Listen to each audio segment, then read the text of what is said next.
So guys ఇప్పుడు మనమైతే వెంకటగిరి నుంచి మళ్ళీ తిరుపతికి అయితే వెళ్తున్నాం అనమాట. సో ఇప్పుడు ఫస్ట్ నేనైతే పోలేరమ్మని దర్శనం చేసుకునేసిన తర్వాత అయితే బయలుదేరుతాను. జస్ట్ అట్లీస్ట్ పోలేరమ్మ గుడి దగ్గరికి వెళ్ళి పోలేరమ్మని చూసి బయలుదేరుతాను. హనీ అయితే నాన్నకే కూర్చోన్నాడు అనమాట. సో మా బంధువులందరూ ఇంటికి అయితే వస్తున్నారనమాట తిరుపతికి. సో హనీ గార్డెన్ అయితే టౌన్ వరకు నాతో ఉంటాడు, దాని తర్వాత మళ్ళీ కార్లో పార్సల్ వేసేయాలి, అది రూల్ అనమాట. గాయస్ పోలేరమ్మ గుడి దగ్గరికి వచ్చేసాం. జై పోలేరమ్మ, జై పోలేరమ్మ. గైస్ బ్యారికేడ్స్ చేస్తున్నారు. ఒక్క నిమిషం గుడికి వెళ్ళి వచ్చేస్తా, 1 minute కూర్చొని ఉండొచ్చు.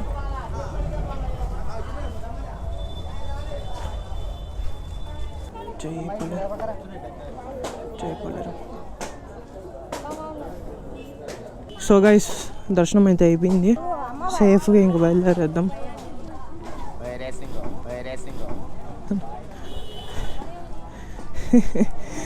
రేసింగ్ బాయ్ అంట. పబ్లిక్ రియాక్షన్స్ వస్తుంది గైస్ సూట్ వేసుకొని వెళ్తుంటే. సో గైస్ మనమైతే ఇప్పుడు మన బాబాయ్ వాళ్ళ దగ్గరికి వెళ్తున్నాం అనమాట. సో దర్శనం అయితే బాగా జరిగింది, అమ్మవారిని అయితే చూశాను నేను. కాకపోతే ఎక్కువ రష్ నిన్నారు, నేను షూస్ ఇప్పి వేసుకోలేను, చాలా ఉన్నాయి కాబట్టి జస్ట్ దండం పెట్టుకుని వచ్చేసాను. ఇంకా నెక్స్ట్ టైం నుంచి చాలా ఫ్రీగా ఉంటుంది కాబట్టి వచ్చి దండం పెట్టుకుని వద్దాము. ఒరే ఇండికేటర్స్ యూజ్ చేయండి brothers please, it's my kind request. Bye honey, మనోడిని అయితే పార్సల్ ఇచ్చేసాము, ఇప్పుడు మన ఇంటికి పోవడమే. సో గైస్ ముందర వెళ్తున్న ఎర్టిగా ఉంది కదా, సో ఆ ఎర్టిగాని అయితే మనం ఫాలో అయిపోయాలి. మా మావ కూడా దుమ్ముగా చదువుతున్నాడు, లెట్స్ ఫాలో అయిపోతాం, ఈజీ అయిపోతుంది మనకి. ఏదన్నా కానీ ఇలాంటి కార్స్ని ఫాలో అవ్వడం కానీ బైక్స్ని ఫాలో అవ్వడమే పెద్ద టాస్క్ అనమాట. బాగోదు, వాళ్ళ వెనకే మనం ఉంటాము, చూసుకుంటూ ఉండాలి. సడన్గా బ్రేక్ మన సోలోగా రైడ్ చేస్తేనే అదొక మజా ఉంటుంది. రూట్ తెలుసుకొని గూగుల్ మ్యాప్స్ ఇట్లా పెట్టుకున్నామా జమ్మనంట, సరదాగా ఉంటుంది.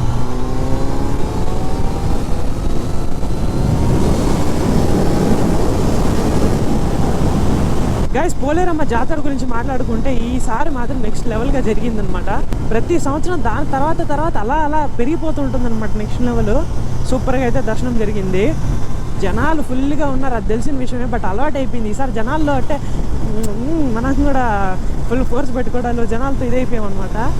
ఫస్ట్లో అంతా కొంచెం భయపడతా ఉన్నాం జనాలు చూసి, ఇప్పుడు భయం లేదు జనాలు చూసి, ఎందుకంటే అలవాటు అయిపోయింది. జాతర మీద సబ్ కుచ్ చల్తా హై, కానీ జాతర మాత్రం నెక్స్ట్ లెవెల్ అప్ప. అయిపోలేరమ్మ.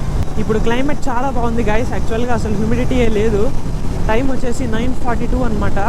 ఎండ లేదు, ఏమీ లేదు, చల్లగా ఉంది క్లైమేట్ అయితే. This is the weather report of USA. And GoPro విషయానికి వస్తే, గోప్రోకి వచ్చేసి 2 బ్యాటరీస్ వచ్చాయి కదా. సో ఆ 2 బ్యాటరీస్లో ఒక బ్యాటరీని మాత్రం చేంజ్ చేశాను నేను. సో దానివల్ల ఇప్పుడు కొంచెం స్టేబుల్గా పర్ఫామ్ చేస్తుంది బ్యాటరీ అయితే. సో గైస్ బూట్స్ విషయానికి వస్తే, నాకైతే బూట్స్ చాలా అవసరం ఉంది, బట్ నా సైజ్ దొరకడం లేదు, ఏం చేయాలి అర్థం కావడం లేదు. మళ్ళీ ఇంకొకసారి బెంగళూరుకి కానీ హైదరాబాద్కి కానీ ట్రిప్ వేస్తాను, వేసినప్పుడు పట్టుకొచ్చేస్తాను. మ్యాక్సిమం ఇంకొక 3 vlogs అనుకోండి, 3 vlogs తర్వాత మనం అయితే బూట్స్ తీసుకునేద్దాము. అన్నీ ఉండి బూట్స్ ఒకటి లేకపోతే బాగాలేదు.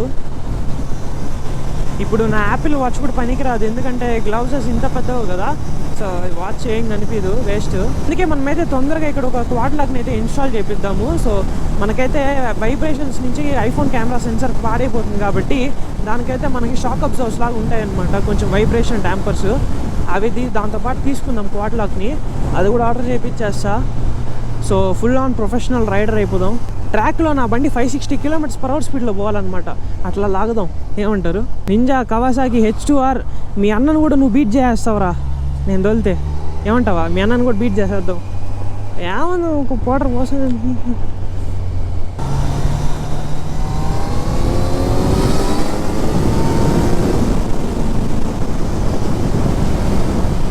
మామయ్య అల్లుడు ఫుల్ ఆన్ స్పీడ్లో రైడింగా. మామయ్య వస్తున్నాడు మీ అల్లుడు. ఆ కార్లో చూసారు ఎన్నిసార్లు బ్రేక్ ట్యాప్ చేస్తున్నారు, నేను ఒక్కసారి కూడా బ్రేక్ ట్యాప్ చేయట్లా. బికాజ్ నా బండికి BHP అంతుంది, అంటే బ్రేకింగ్ హార్స్ పవర్, ఓకేనా. సో నా బండి గ్రాడ్యువల్గా అదే రెడ్యూస్ అయిపోతుంది. డీయాక్సిలరేట్ చేసిన వెంటనే నా బండి అయితే RPM నార్మల్గా హై ఉన్నప్పుడు ఏంటంటే బ్యాక్ స్పిన్ అవుతుంది వీలు, ఓకేనా. ఇది మనకి ఓలాకి ఇట్లా తిప్పామంటే ఫార్వర్డ్కి ట్విస్ట్ చేసామంటే అది రీఛార్జింగ్ అన్నట్టు అదేదో సంథింగ్ వస్తుంది, ఒక మోడ్ వస్తుంది, అలా అనుకోండి, సిమిలర్గా ఉంటుంది.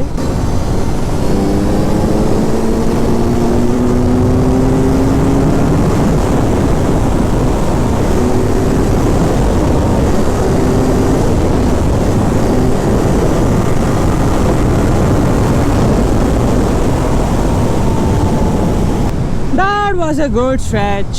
Guys, you know what? 180 used to scare me. It used to scare the shit out of me first time వెళ్ళినప్పుడు. బట్ ఇప్పుడు ఏంటంటే 180 200 అనేది చైల్డ్స్ ప్లే లాగా ఉంది నాకు. బికాస్ మై బాడీ ఆ G4కి అడ్జస్ట్ అయిపోయింది. నేను ఎంత పడా కూడా నాకు తెలియట్లా. అండ్ ఇంకొక రీజన్ ఏంటంటే ఈ జాకెట్ వేసుకున్నాను కదా, సో దీనివల్ల కూడా నాకైతే G4 తగ్గిపోయింది. అసలు కంప్లీట్గా G4 అనేది లేదు. Maybe my body is use to that or ఏదో తెలియదు, కానీ G4 అసలు అనిపించట్లేదు నాకు. గ్రాండ్ టెరిస్మో మూవీ ఎంతమంది చూసారో కింద కమెంట్ చేయండి గాయస్. ఒకవేళ మీరు కనుక చూడకపోయింటే గ్రాండ్ టెరిస్మో అనే మూవీని అయితే కంప్లీట్గా మీరు చూడండి. ఆ స్టోరీ ఏంటంటే ఒక గేమర్ ఉంటాడు గాయస్, ఆ గేమర్ వచ్చేసి రియల్ F1 కార్ రేసర్ అయిపోతాడు అనమాట.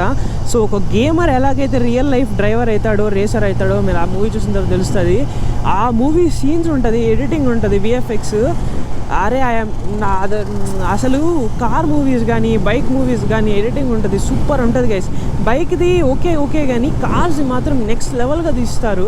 లైక్ రియల్గా మనమే దూలుతున్నట్టు అనిపిస్తుంది, అంత బాగా అనిపిస్తుంది నాకైతే గ్రాండ్ టెరిస్మో. దానికన్నా ఇంకా మంచి మూవీస్ ఉన్నాయి, కానీ డూ వాచ్ గ్రాండ్ టెరిస్మో. నేను ఎన్నిసార్లు చూసా నాకైతే మళ్ళీ చూడాలనిపిస్తుంది గ్రాండ్ టెరిస్మో. ఇంకోటి వచ్చేసి బేబీ డ్రైవర్ గైస్. ఆ బేబీ డ్రైవర్లో వాడు ఒక డ్రిఫ్ట్ వేస్తాడు. ఆ సాంగ్నే నేను ఒక 100 సార్లు చూసుంటాను పెట్టుకొని. నార్మల్గా ఆడియో వీడియో మిక్స్ ఏవిఎం అంటారు కదా, సో ఆడియో వీడియో మిక్స్ చేస్తారు కదా. ఆ సాంగ్స్లో ఒక సాంగ్ ఏదో ఉంది, ఆ పేరు గుర్తు రావట్లే నాకు. సో టోక్యో డ్రిఫ్ట్ సాంగ్ ఏ సాంగ్ వేసాడో తెలియదు. మొత్తానికి చాలా ఏఎంవీస్ చూశాను, అది రిపీట్లో పెడతా. అది ఎలా ట్యూన్ ఎలా వస్తుంది అంటే ఓలా తగదర టంకి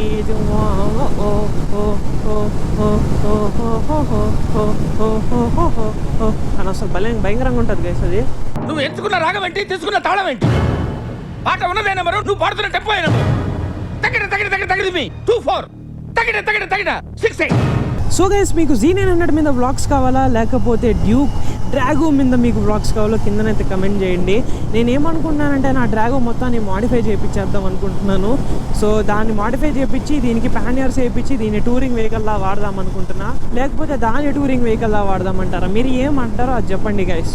సో మీరు ఏదంటే అది, దీన్ని టూరింగ్ వెహికల్ చేద్దామా, దాన్ని టూరింగ్ వెహికల్ చేద్దామా, మీ చేతుల్లోనే ఉందన్నమాట. కింద కమెంట్ చేసి చెప్పండి, నాకు తప్పకుండా అదే ఫాలో అయిపోతాం. నాకేం లేదు గైస్, ఇది Z900 అని అది డ్యూక్ అని, నాకు అలా ఏం లేదు. ఆ రెండు నా ప్రాణం, ఓకేనా. సో ఆ రెండు నా గుండెకాయ కాబట్టి ఆ రెండిట్లో నేను ఏదన్నా హ్యాపీగా తోలుతా. మీకు హ్యాపీగా చూస్తారంటే నేను ఏ బండన్నా తోలుతా. చాలామంది నాకైతే కమెంట్ చేస్తున్నారు ఈ మిర్రర్స్ తీసేయమని చెప్పేసి. గైస్ నేను ఒక్కటి చెప్తాను, లుక్స్ కోసం ఆలోచించకూడదు, సేఫ్టీ చూసుకోవాలి. నేను ఈ బండిని తీసేదే హైవేలో తీస్తున్నాను. సో హైవేలో మిర్రర్స్ చాలా ఇంపార్టెంట్. చాలా స్పీడ్గా ఓవర్టేక్ చేస్తూ ఉంటాము, అండ్ మనం కూడా సైడ్ జిగ్జాగ్ చేస్తూ ఉంటాము. వెనక మనం చూసుకోకపోయినామంటే వెనక నుంచి ఎవరో ఒకరు వచ్చి కొట్టడం ఇలాంటివి జరుగుతూ ఉంటాయి. So I don't want to risk it. నేనైతే వేరే మిర్రర్స్ ఆర్డర్ చేసేసాను. సో నేనైతే ఎప్పుడైతే బండిని హైదరాబాద్కి తీసుకెళ్తానో అప్పుడైతే చేంజ్ చేసేస్తాను అనమాట. సో అప్పటి వరకు కొంచెం అడ్జస్ట్ అయిపోండి ప్లీజ్ నా కోసంగా. ఖచ్చితంగా నేనైతే మిర్రర్స్ చేంజ్ చేపిస్తాను. చూసారా, నా డ్యూక్ కూడా మిర్రర్స్ లేవు, ఓకేనా. బట్ దీనికి నేను ఉంచుకున్నానంటే there is a reason for that. అది నేను సిటీలో తోలుతూ ఉంటాను, అది నాకు అలవాటు, నేను చూసుకోగలుగుతాను. దీనిలో నేను చూడలేను. This is a highly dangerous mission. దీన్ని రోడ్ అని ఎవరు బాబు చెప్పారు? గూగుల్ మ్యాప్లో నుంచి లేపేయండి దీన్ని. సో గైస్, ఇంతసేపు నేను మా మామ డ్రైవ్ చేస్తున్నాడు అనుకున్నాను, మా బాబాయ్ డ్రైవ్ చేస్తున్నాడు. అందుకే అనమాట ఇట్లా తోలుతున్నాడు బాబాయ్. సో మా బాబాయ్ అయితే నాకేం ప్రాబ్లం లేదు, ఇష్టంగా తోలుతాడు మా బాబాయ్. గ్యాస్ ఇంకా జస్ట్ 29 కిలోమీటర్స్ అంట తిరుపతికి. మన బండిలో ఓలీ షిట్, ఎన్నా సార్ ఇది బ్రేక్ అంత సడన్గా పడుతుంది ఇది. Guys, our first toll gate of today. మనమైతే ఓవర్టేక్ అయిపోదాం.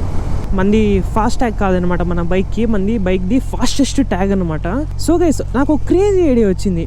మన బైక్కి మనం ఎందుకు ఫాస్ట్ ట్యాగ్ వేసేసి కార్ లైన్లో తీసుకొని రాకూడదు? ఒకసారి ట్రై చేద్దామా?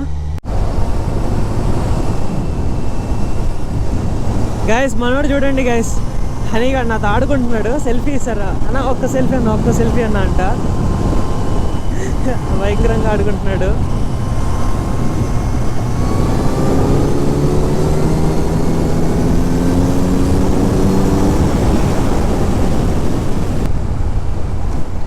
ఏడెవడరా నాయన స్పీడ్ బ్రేకర్లు హంపులు గింపులు పెట్టింది.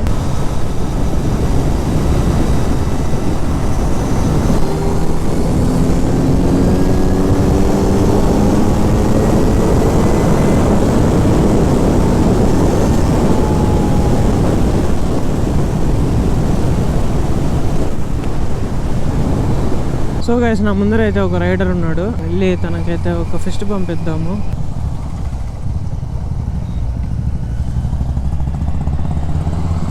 Let's make some noise.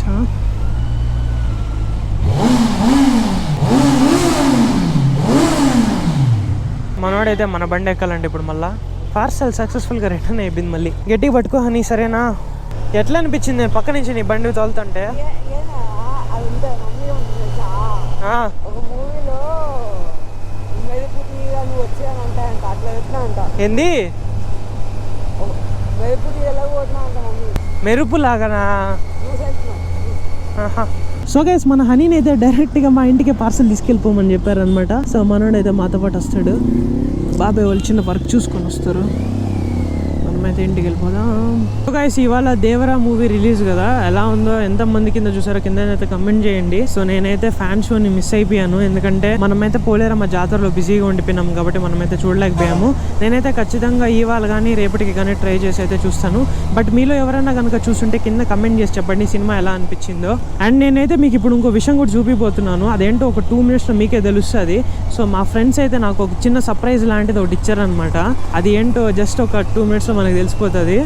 చూపిస్తాను పదండి. సో గాయ్స్, సర్ప్రైజ్ కోసం రెడీగా ఉన్నారా? ఇక్కడ ఒక రెవ్ ఇచ్చిన తర్వాత మన సర్ప్రైజ్ వచ్చేస్తుంది. So I will show you the surprise. So అది ఏంటి అనుకుంటున్నారా? ఇక్కడే ఉంది మన సర్ప్రైజ్. అది ఇదిగోండి గాయ్స్. సో మా ఫ్రెండ్ అయితే హిమంత్ గాడు నా పక్కనైతే వేయించాడు అనమాట. సో బ్యానర్ వేయించాడు. ఫస్ట్ టైం నేను ఒక ఏమంటారు ఇట్లా మూవీ థియేటర్ దగ్గర ఒక బ్యానర్ వేయించాను. మనోడు వేయించాడు అనమాట. ఫస్ట్ టైం నా లైఫ్లో నేను ఒక బ్యానర్ తీసుకున్నాను, లేకపోతే బ్యానర్ చేయించాను. అది నా బర్త్డేకే అనమాట. అది కూడా ఈడే చేయించాడు. So feels good. మన ఫోటో ఉంది ఇక్కడ. ఒక ఫోటోని అయితే తీసుకుందాం మన బ్యానర్ తోటి. Let's go. చాలా స్మార్ట్గా ఉన్నారు కుర్రోడ. థియేటర్ దగ్గర ఉన్న వస్తావు బే? సరే బాయ్. పాకెట్లో పెట్టుకో ఫోన్. పాకెట్ లేదా? పెట్రా 2 నిమిషాలకే. పాకెటే లేదా? ఇదేం ఫ్యాషన్ రా. సరే చేతిలో పట్టుకో. Guys, I really love to ride my Z900, but I pretty much hate riding in the city. చాలా వర్షం ఉంటుంది సిటీ రైడింగ్ మాత్రము. 2 నిమిషాలకంతా క్లచ్ పట్టాలి, బ్రేక్ కొట్టాలి. This is 900cc man. ఊరికి అలా చేస్తూ ఉంటే చిరాకు వస్తుంది. ఈ బస్ అందరూ వెళ్ళిపోదాం. సో గైస్, రైడింగ్ గేర్ ఎలాగో వేసుకున్నాం, మన ఫ్యాన్స్ని కూడా మెప్పించాలి కదా. సో మన ఫ్యాన్స్ దగ్గరికి అయితే వెళ్ళిపోతాం. మన ఫ్యాన్స్ అంటే యోగిత్ గారి క్లాస్మేట్స్ అనమాట. వాడు అని చంపేస్తుంటాడు. ఇప్పుడు టైం కూడా 10:50 కదా. సో వాళ్ళకి బ్రేక్ టైం అనుకుంటా. ఇప్పుడు వెళ్ళి అక్కడ 2 నిమిషాలు చిల్ అయ్యేసి వద్దాం. అట్లే మళ్ళీ ఇంటికి కూడా వస్తాను నేను. వాడు ఇంతవరకు రైడింగ్ జాకెట్ చూసింది లేదు నాది. So yeah, why not. మనవాడికి ఇప్పుడే బ్రేక్ వదిలేరంట. ఒక 5 minutes అంట వాడికి రావడానికి. సో వాడు వచ్చాక వెయిట్ చేద్దాం. వాడు వచ్చేంత వరకు 65. మనవాడిని అయితే కలిసేసాం గైస్. సో మనవాడైతే మధ్యాహ్నం నుంచి వచ్చేస్తాడంట కాలేజ్ నుంచి. మనమైతే ఇంటికి వెళ్ళిపోదాం. డాడీ కిందకి ఫోన్ చేస్తే డాడీ పాపం టెన్షన్ పడుతున్నారు అనమాట. మనం ఇంకా ఇంటికి రాలేదే అనేసి. సో ఇంటికి అయితే వెళ్ళిపోదాం తొందరగా. ఎప్పుడు కూడా పేరెంట్స్ని ఏమంటారు, భయపించకండి గైస్. అంటే నాలాగా భయపించకండి, ఓకేనా? సో గైస్, బైక్ని అయితే పార్క్ చేసేద్దాం. నా డ్రాగో, బుజ్జి డ్రాగో. మిస్ అయ్యావా బుడ్డి డ్రాగో? మీ అన్నం తీసుకొని వచ్చేసాను రా డ్రాగో. మీ ఇద్దరు మాట్లాడుకుంటా ఉండండి. నువ్వు చెప్పు, మన వెంకటగిరిలో ఎక్కడికెక్కడికి వెళ్ళాము అన్నీ చెప్తూ ఉండు మీ తమ్ముడికి. నేను పైకి వెళ్ళేసి వస్తా. అమ్మ బాబాయ్, హాయ్ డాడీ. నిమ్మకాయ.